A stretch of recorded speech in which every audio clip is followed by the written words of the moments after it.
You know, in my former institution, when I sent patients to get biopsies, the pulmonologists or interventional radiologists, in addition to the interventional pulmonologists, would ask, how much tissue do you need? And I would just say, a boatload. I just need a lot.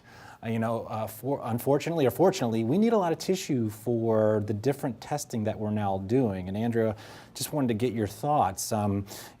For better or for worse, tissue's precious, and that's why we get as much as we can because we need to do certain testing on that tissue. So can you talk a little bit about the testing we do for lung cancer tissue and how we prioritize this as we get it and you receive it and then you execute kind of the next step, which is getting all of the different tests done? Well, it's from my perspective, a surgical sample is a boatload of tissue.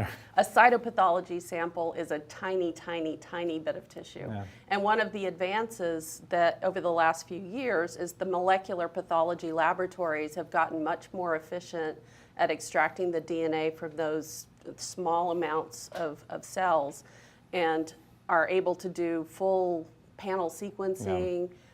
We can take a section and stain it for PD-L1, which is the biomarker for a lot of the checkpoint immunotherapy drugs. Yeah.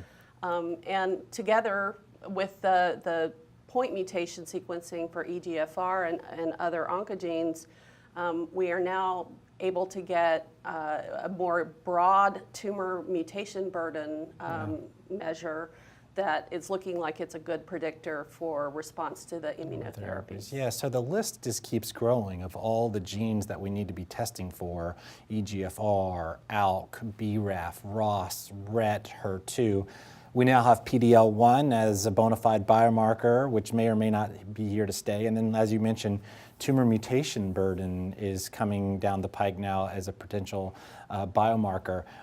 How do we do this? You've mentioned this. I guess with comprehensive genomic profiling, we can do it all in one big fail swoop. We don't need to do it sequentially. But how much tissue do you really need? When you're sending those samples up to the molecular pathologist, how much tissue do we really need? They can do it from as little as 50 cells. Okay. So is that 2 slides, 3 slides, 4 slides, or even 1 slide? That's 1/10 of 1 slide. Wow.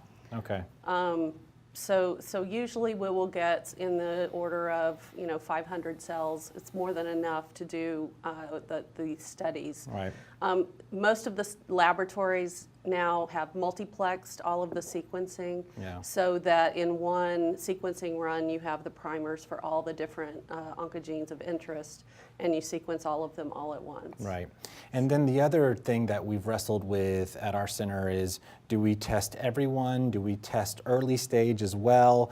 Will insurance cover it? I think I remember meeting about a year ago and sitting down and saying we should really just test everyone given the clinical trials that we have. Do you think this is the best way? Is there a best way institutionally to make sure that molecular testing gets done? And what's the message to the community out there? Well, I think that it's an important team decision. Yeah. You and I have talked about it, and the issues that come into play are the lag time between diagnosis and a patient starting treatment. Yeah. If we have it standardized so that the pathologist knows to send every lung cancer case for molecular testing, those results get turned around much faster than if we are waiting to hear from you after the patient has seen you, and then you have to wait another 2 weeks to get the results. Yeah, that is I think the main reason I found in my former institution, that if the testing is driven by the oncologist making that request, there's a significant amount of turnaround time that it takes. I have to call you, you then have to send it up, rather than once Andrew procures the tissue, it goes to you, we reflexively send it out. I think that has made drastic changes in how quickly we receive the result, because as you know, most of our decisions now with lung cancer are based on these results. I'm sure you could provide more perspective than I could, but it used to be just non-small cell lung cancer, and now it was adenocarcinoma and squamous cell, and I think we've moved into that.